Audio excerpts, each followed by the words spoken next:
एक छोटा सा गांव था, हरिपुर।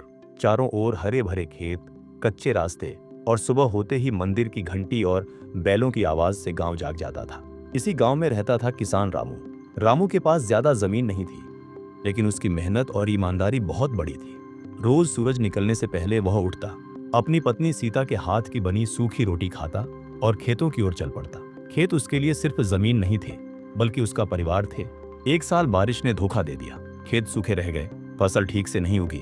गांव के कई किसान निराश हो गए, कुछ ने खेती छोड़ने की भी सोच ली, लेकिन रामू ने हार नहीं मानी।